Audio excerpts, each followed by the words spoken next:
You guys asked me to make a more in-depth tutorial on how I made the Greek shader for my music video from Eternal Waltz. So I thought it'd be a good idea to make this video from scratch that you can see on the screen right now. I can see it because I haven't made it yet, but that's what we're gonna do today. So this is gonna be divided into 4 different parts. We're gonna talk about the background, like the subject, the symbols, and also just like a little bit about the camera. So open your scene in Blender and press A to select everything and then delete to get rid of all of that. We don't need any of that shit. Let's start off by creating the background. So we're gonna go into one of our orthographic views. I'm just gonna choose the X one for now. Shift A to add a new object. And we're gonna look for a plane. Then we're gonna rotate it on the Y-axis 90 degrees so it's facing us. And there it is. That's gonna be our background. Let's just push it back and scale it up like 10 times. There we go. Make sure to press Ctrl A and then applying the scale to get like a uniform scale of 1. And let's make the shader for this thing. Okay, so we add the shader tab down here at the bottom. We're gonna create a new shader and I'm gonna call it background. The principal BSDF shader is for like realistic lighting, so that it reacts like a material would with metallic roughness and all kinds of other things. We don't need that because we want it to be completely stylized as if it's illustrated, right? So we're just gonna add a Voronoi texture. There we go. And we're just gonna plug the color into the surface right here. And we're gonna turn on viewport shading so we can actually see what we're doing. We're gonna be changing 3D to 4 dimension. So we get this W value, which disappears in the 3D version. In the 4D you get this W value, which will just like change these shapes in like a 4th dimension, which is what we're gonna use to animate this thing later. Okay, we're not gonna be needing all these colors. We just kind of need like a gradient from this orangey to like almost black. So we are going to go in here and add a color ramp, and we're gonna plug it in between the Voronoi and the material output. I'm gonna change this color to like this nice orangey, and then this one is gonna color pick this orange, and then I'm just gonna make it darker, but not completely black, like this. We're gonna go to the Voronoi texture, we're gonna click it, and we're gonna press Ctrl T to add a mapping and a coordinate node. If this doesn't happen for you, you need to go into your edit preferences and go to add-ons and make sure Node Wrangler is enabled. This is going to make your life a lot easier. It's going to speed up the process of making materials. So make sure this is always enabled. Press Shift A and add a noise texture down here. And then we're going to add a mix color node. Okay, and the top one is actually going to go from mapping. It's going to go into A. And the noise texture is going to go into B. Now by changing this value, you can change how much effect this noise is going to have. I'm going to change the noise pattern to 40 as well, so we get this W value. I'm going to increase the scale. Now you can see that all these lines are going to be way more noisy, way more wobbly, which is good. That's what we want. That's what we want. Okay, and now it's mainly just a matter of finding the right amounts of everything. I think adding the detail is the most important over here. As you can see the difference between having no and then adding it, you get all these extra shapes and noise. Now that we've got this set up, the final part would be adding a little bit of noise in general, because right now there's like one even color, everything over here, so we're just gonna add like a general noise all over the place. So we're gonna add another mix color node all the way at the end here. Then we're gonna add a new noise texture down here, and we're gonna plug it into the B. All right, and then we're gonna add Ctrl T to get like the mapping and the texture coordinate node. And then finally we want another color ramp node to get the right colors in there. We're gonna crunch these up so these get like pretty sharp, like this. And instead of black and white, we're gonna alter them between like the yellow or the orangey and I guess a bit of like a brighter, less saturated orange, maybe a darker one. That could work. And then we're gonna up the scale to like a ridiculously high amount. And we're gonna just make sure that the effect is pretty subtle. This little factor slider here is like how much of the effect you wanna showcase. So now you can see there's like almost like grain added onto the the entire image. Now the last part that we need to do for this shader in the background is animate it, but we're going to do that all the way at the end. We're just going to animate everything together. First off, let's add a subject in the foreground. And I'm just going to add the monkey, Suzanne, and we're going to make sure that she's facing us right here. And then I am going to go into the modifier tab over here on the right, and I'm going to add a subdivision modifier just to give her a little more mesh to work with. There we go. There she is. So in order to build her shader, we're going to give her 3 different materials. So we're going to go down here to the material tab. I'm going to give her 1, 2, 3 shaders. First one is going to be, I'm going to call like the Greek shader. So I'm just going to call it Greek shader. Second one is going to be for her eyes specifically. And the final one is going to be for the outline of Suzanne. So let's first focus on the first shader. We don't need the principled BSDF because we're just going to do everything stylized. We're going to add a color ramp once again, but we only need one of these 2 little things just to give her a color. So I'm going to remove this one, and I'm going to make this one this purplish color that we got. Okay, great. I'm going to click this pin just to like make sure that if I accidentally click anything else, that this shader will still like be on the screen down here. So looking at the reference that I used, the most obvious thing that I noticed was that you've got damage like in certain areas, which is more here than it is over here, of like these bright specks. So we're going to recreate that. We are going to add a noise texture once again. There we go. And we're going to put that into a color ramp. I'm going to make this color ramp, one color we're going to make the regular purple, and the other color we're going to make this bright color that you see over there, like the color of the damage. Maybe make it a little bit more of that purplish, like this, and crunch it up. So bring those 2 close together. Okay, so far it looks like this. We can make this scale giant again, so let's make it 2000 again for this. Okay, that's a little bit too big. Let's do 200 instead. That looks a little bit more like it. See if you can get a nice balance. All right, that's pretty solid. To like combine the regular color with the damage, so it's not going to be everywhere, but only in some places, we're actually going to add another mix color node here. However, this will just like, this will like blend the 2 together. So we either get like 100% of the bottom one or 100% of the first one. We want it to be determined by some type of noise. So we're going to add a noise texture. So let's plug this into the vector, and you should already be able to see, well, you can barely.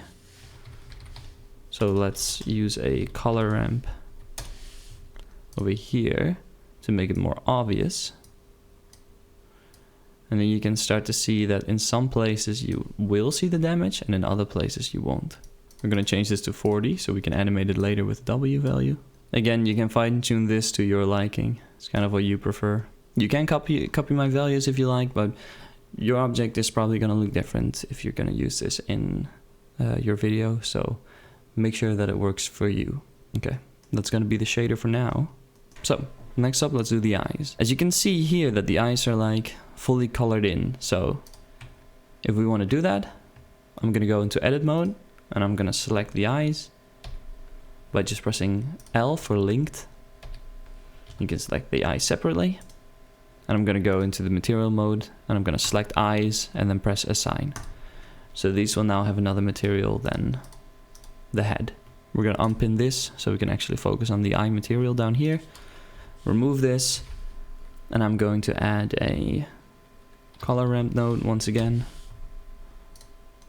Plug it into the surface, and we only need one of them, and we're just going to color it however we like. So let's get this slightly yellowish, orangey look. In order to create the outline, we're going to select the monkey, and we're going to go into our modifiers. We are going to add a modifier called solidify over here, which will add thickness to our monkey, like this. We're gonna put this to minus 0.015.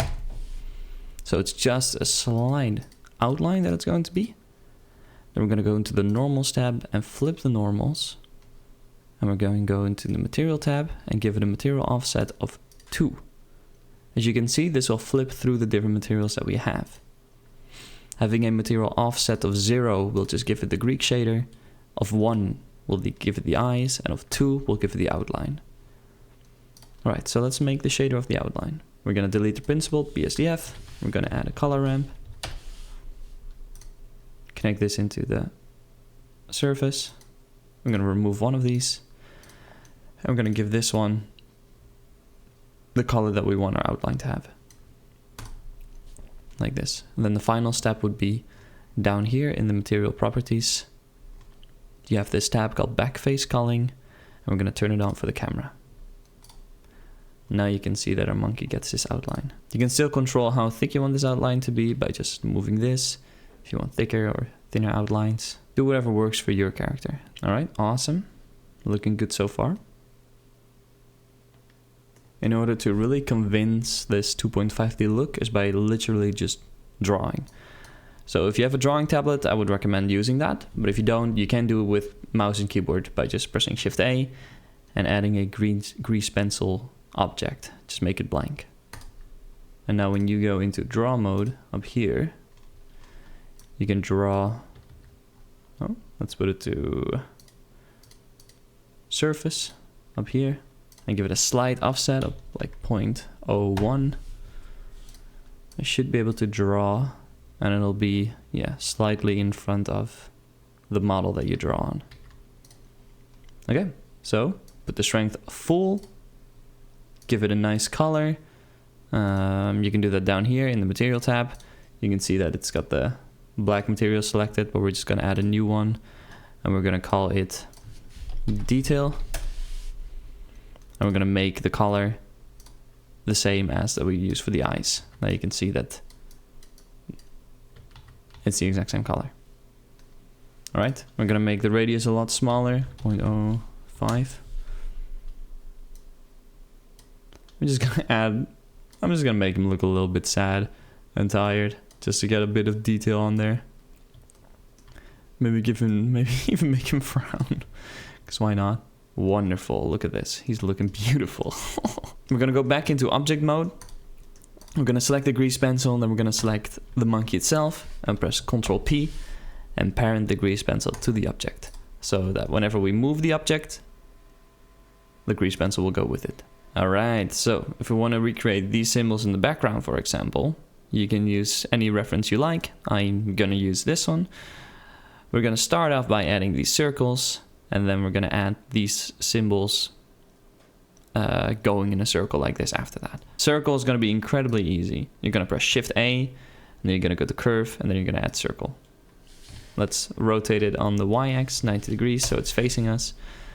And that's pretty much your circle. I'm going to press G and X to push it backwards. Somewhere over here maybe. And I'm going to scale it up. And then press Ctrl A and scale to just make sure that these are all 1. Okay, we're going to go into the curve data down here, and then we're going to scroll down to geometry, and we're going to add some depth. This is already exactly what we want. There we go. I'm going to up the resolution to like 32. So that the curve is going to be smoother. We're going to duplicate this, and we're going to scale it down to create that, like that second line. I'm going to duplicate this and scale it down. Over here, I'm going to duplicate it and scale it down one more time. There we go. These are like these double outlines that you can see over there. And then we're going to make one more of them, and we're going to put them in the middle. This is going to be the guide for these symbols to go around. So we're going to remove the depth over here, just so it's like a thin line that's going to be disappearing in the render. And let's make one of these symbols so we can actually start putting it over the circle. We're going to press Shift A, and I'm going to add a Bezier curve Bezier curve. And we're going to press / on our keyboard so we can isolate it. I'm going to look at it from the top view. And I'm going to go into edit mode, delete one point. I'm going to put the other one in the center by selecting all three of these, like selecting it like this, holding Shift S, and then saying selection to cursor. Now we'll just have this one point in the center. So now that we got this point, we're going to right click and set the spline type to poly. So it's just going to be straight lines.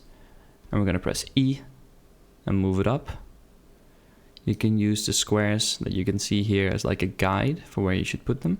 I'm going to move it up 4 blocks. I'm going to go make it go to the right.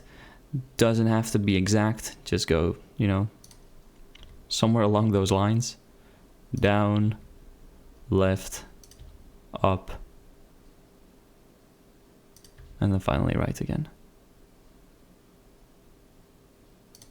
I feel like this is a little bit too stretched out, so I'm going to grab these and I'm going to move them back.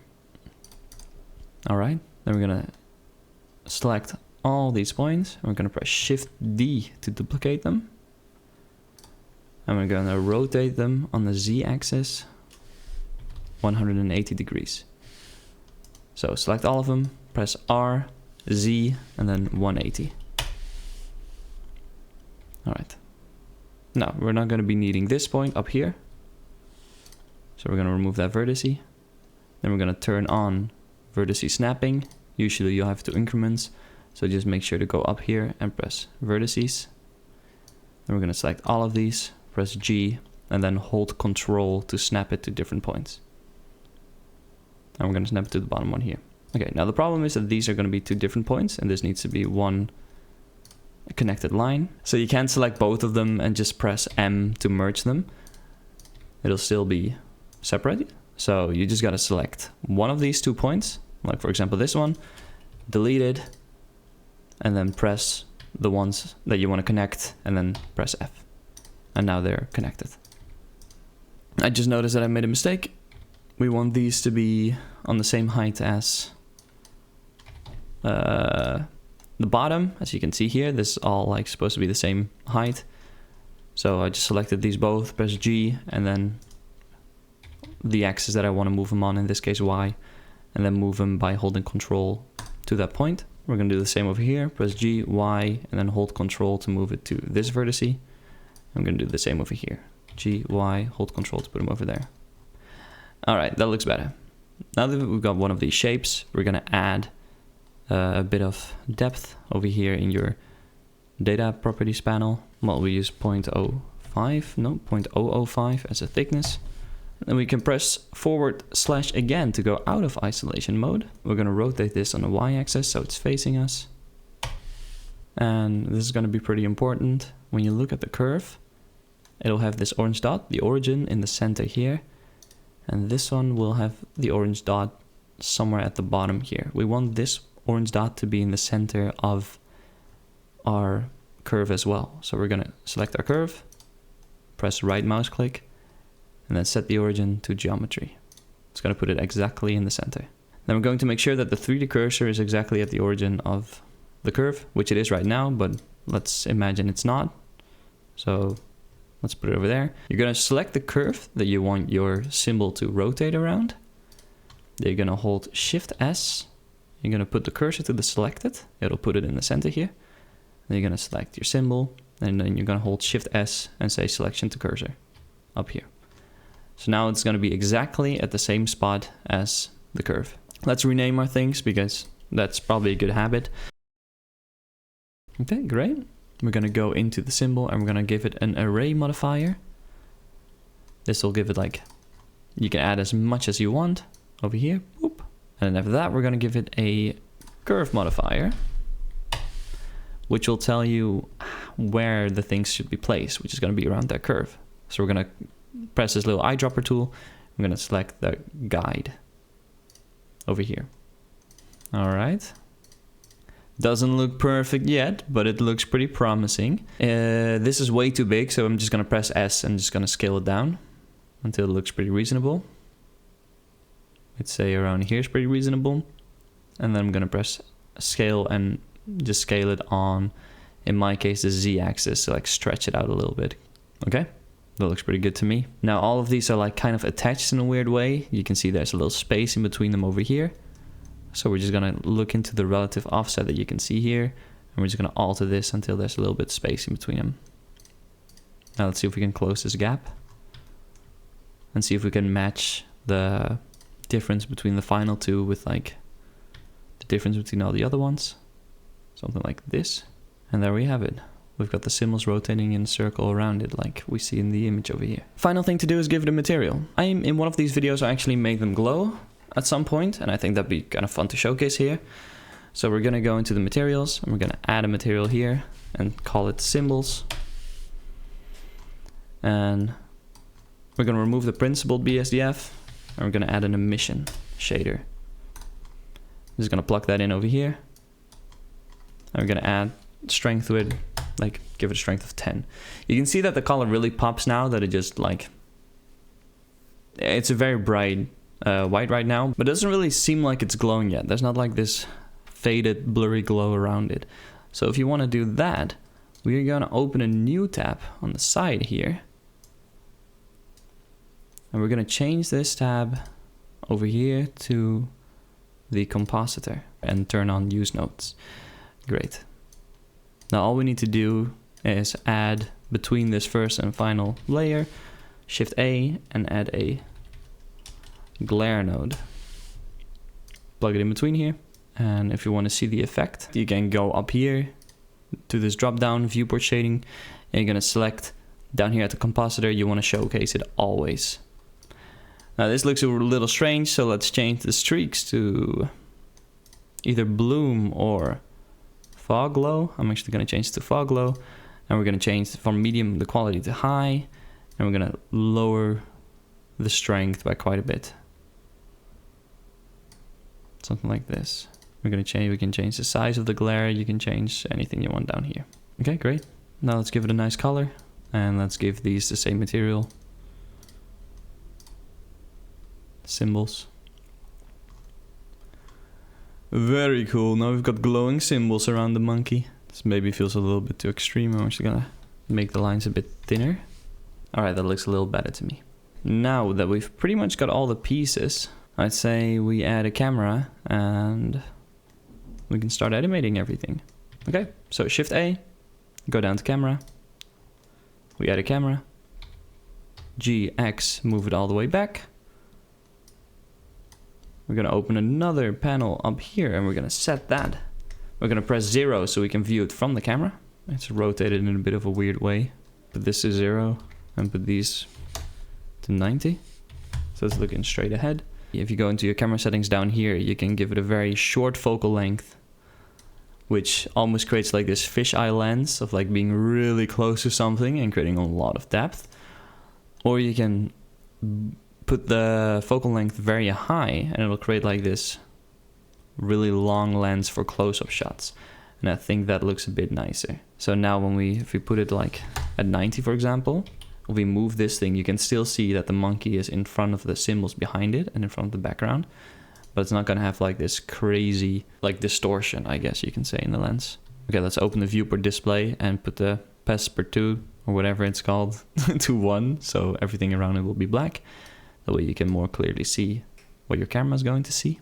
Something that's very telling for it to be 3D animation is the frame rate. Like if it's in 60 FPS, it's 100% 3D, because animating 2D pictures in 60 FPS, it's impossible. You're not going to be able to do that. So most animators work in 24 FPS or even 12 FPS or maybe even 8 FPS, which is being called animating on 2s or animating on 3rds. We're going to be animating on 4s. So this is going to have a very low frame rate, but that's going to be more convincing to people that it's made in 2D, because then it's like, oh yeah, because this took way less drawing, so it makes sense that this is done in 2D. Okay, we're going to start by animating the background. So let's add another panel over here on the side, and we're going to put that to the timeline. Or actually, we're going to put that to the graph editor. And then we're going to select this Voronoi texture over here, which is going to be like this main pattern in the background. And we're going to press this W value, and we're going to insert a keyframe over here. Or you can also just hover over it with your mouse and press I. this will create a keyframe over here on the side. In order to animate this, we're just gonna select the first key over here and go to the side to modifiers. If you don't see this, you just gotta press N or this little arrow key up there, over here. I'm gonna go down to modifiers. I'm gonna add a modifier called noise. There we go. Now you can see that on every frame is gonna be a different image. Let's boost the strength of this by a bunch. So it's gonna be like nothing like the previous one ever. And then after this, we're gonna add another modifier called stepped. Yes, down there. And we're gonna put the step size to 4. Now you can see if I zoom in, that it's only going to change every 4 frames. 1, 2, 3, 4, 1, 2, 3, 4, 1, 2, 3, 4. So the background is now animated on 4s. And you can see that this gives a very organic, almost like 2D procedural noise animation. Right? And then the final thing is this like tiny jittering in the background for the little damage that we created, or the irregularity. We're gonna animate that as well. So we're gonna select this noise pattern. We're gonna change it from 3D to 4D, so we get this W value. We're gonna move our timeline back to frame 1. And then we're gonna press I while hovering over the W value. Select that first key, go to modifiers, add modifier, noise. Boost the noise by a bunch. Add modifier, stepped. And then when you go down here by stepped, make sure that it's set to 4. And now also every 4 frames, my bad, this noise will change. All right, that's the background done. Next up, we're gonna move on to the symbols. We're gonna go to the first frame and we're gonna press N to bring up this tab. And we're gonna right click the Z and insert a single keyframe. Then we're gonna go to frame whatever, 50, I'm gonna do in this case. And I'm gonna move it up to like, I don't know, 5. Right click and insert a single keyframe. Okay, now you can kind of see what's gonna happen. So, you get to see these keyframes down here. If you don't know anything about the curve editor, it's a bit too much to get into right now. If there's like a specific tutorial that you guys wanna see in Blender, I love Blender and I love animation. I'm a full-time animator as well. Just let me know. I would love to like explain any question that you guys have. So, let's look at the curve editor. For now, we're just gonna select both of these, press Shift E, and then we're gonna press the linear extrapolation. Now you can see that's gonna be one constant line going through to infinity. So if I press play, these lines will just rotate forever. And if this is too fast, you can just grab one of these points and move them down. The steeper this line is, the faster that the rotating will be. So if I put it very, how do you call this? Straight like this? I don't know, slant? Slightly tilted like this, it's gonna move really slow. So let's find a nice little in-between. Something like this, for example. All right, but it's moving in 24 FPS. We don't want that. So we're gonna click on that first one and we're gonna go to the modifiers down here and we're gonna add a stepped interpolation. And now it's gonna move on 2s, which already looks a lot better if you ask me. You can also make it move on 4s if you like, to match the background. I'm not gonna stop you. It's just whatever you prefer. Now, one final thing that I added on the curves in the background is that they get drawn onto the frame while the animation is playing. So if you want to do that, like create this effect, you're gonna have to do something a little bit different. Because if we do it right now, if we go to our curve data and go down to start and end mapping and change this, you can see that it also changes the modifiers that we have on top of it. So we need to get rid of those. And in order to get rid of these modifiers, you're gonna remove the depth. So we're gonna go down to 0 and then make sure that it's like evenly spaced again, like this. All right. And we're gonna press right click, convert this to a mesh, and then right click, convert it back to a curve. Instead of like moving it upwards like we did before, we're actually gonna, sorry. Boop. Oh Lord. Apply all transform maybe? There we go. Okay, so I tried deleting this, but because we animated it moving up all the time, it moved it. So before like deleting these keyframes, we're gonna press Ctrl A and select all transforms. And then we can just delete this. All right, and now it's just back to where we were. Okay, so we're actually, instead of gonna animating the location over there, we are gonna animate the rotation. So we go to frame 1, right click on the X, insert a single keyframe, move forwards like 50 frames, move this, whatever rotating, like whichever way you'd like it to go. I'd like it to go clockwise, so gonna put it like -100 and insert a single keyframe again.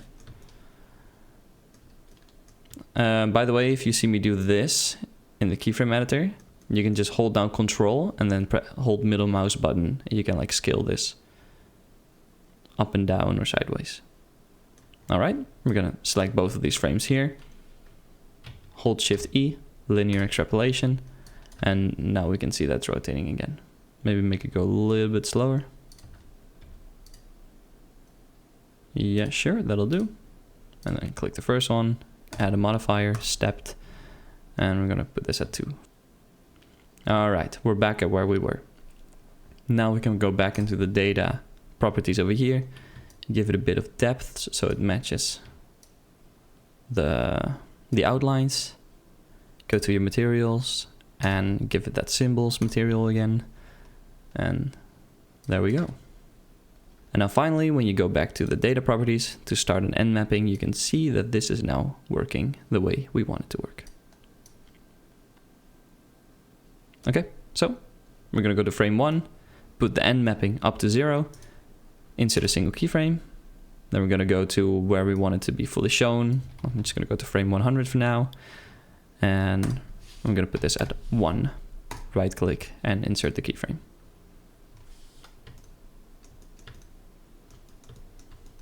Now when we play the animation, you can see that while it's rotating, it's gonna draw on these symbols. I actually want it to be a little bit slower, so I'm just gonna move this further away. And then I'm gonna select that first keyframe over here, this one. You can add a modifier, stepped. Maybe even every 4.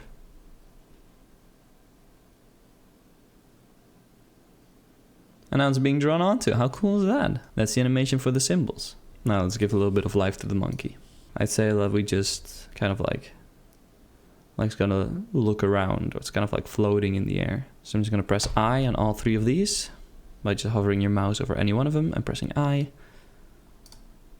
And then if you click on this drop down, you can select either one of these. I'm gonna select the first one, and I'm gonna click noise. Scale down. He's agreeing, but he's very aggressively agreeing with what we're doing right now. So let's move the scale up by a bunch so it isn't as aggressive anymore. Maybe even more, like this. Maybe put the strength down a little bit. I don't want a lot of up and down movement. Okay, and then we're gonna add the stepped interpolation modifier and put that at 4. And that looks much nicer. Then we're gonna go up here and click this button up here, which says copy modifiers. We're gonna go to the second one. We're gonna paste the modifiers. Awesome, now it's very like the exact same. So if you wanna avoid that, you can just go to the phase over here and just move it. And that's gonna be a little bit different. I actually want the strength to be much smaller here because I don't want them to tilt at all that much. And then finally go to the Z and paste them over here as well. I'm gonna move this higher that number as well. And now we've got a monkey kind of like looking around or like floating in space. Like this. We are going to make sure that the pattern on his face will also be rotating on every frame. Let's go into the shaders and click our shader that we made over here. And we're gonna look at this W value and we're gonna look at this. So we're gonna change this to 40 and look at this W value as well to change that pattern. So we go back to frame 1. We're gonna click this noise texture, right click or hover over the W and press I. And then we're gonna go here, press N to open this panel again. Select the first keyframe, and we're gonna add the noise modifier, like this. Gonna boost up the strength to like 20, make it very strong. And then we're gonna add that stepped interpolation and put it on 4 again. Hello? Why is he so aggressive with it? I accidentally misclicked or something like that. So if you want to do it more precisely, you can over here select the shader, and then this one will appear. You can just drop it down until you see the noise texture over here. So now that we've got it selected over here, we can add the modifier noise, make it big, and then add the stepped interpolation and put it to 4. Now in every 4th frame, while the monkey moves, this pattern will also move. We'll do the same for this pattern down here. So select this one, press I on the W value, and you can select it over here. Add modifier.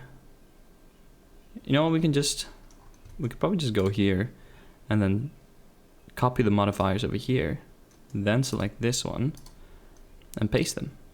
Yes, we can. Okay, and now on every single frame, both of these patterns will change, so the monkey will never look the same twice. Now that's already great, but the final step to make this monkey truly look 2D animated is by giving it a bit of distortion, making sure that the model looks different on every frame. We're going to add displacement in the material over here, which is really easy. We're just gonna Shift A and add a noise texture. And we're gonna Shift A and add a displacement.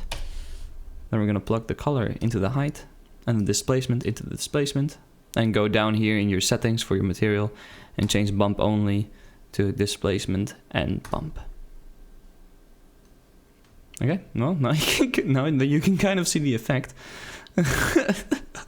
We're gonna scale this one down by quite a bit. And then when you move this, you can see that the monkey will change shape every single frame. All right, this is way too intense, right? This is way too intense. So let's put the scale down to like 0.2, so it's only slightly change. Now, if you've got all these weird patterns, like you can see all these squares popping up, you just right click on the monkey and you say shade auto smooth, and that's all you gotta do. Okay, great. Now you can see that it kind of wobbles around every frame.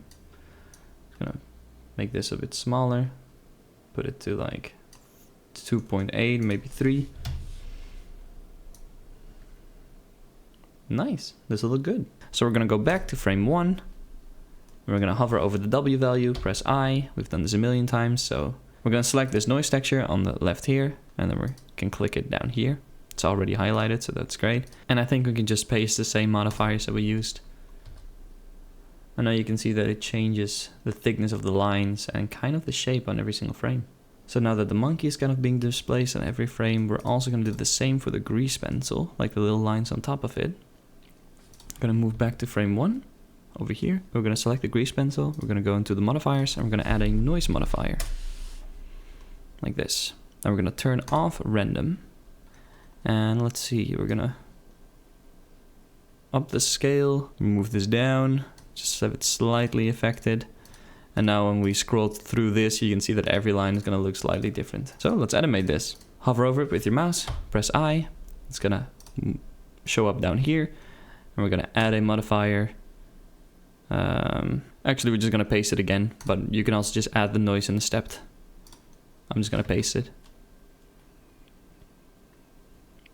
And then you can see all of that changes. Every single time the monkey moves, everything changes. So it looks separately drawn every single time. And if this is too much jitter, you can still just go in here and change this to make it slightly less. And there you go.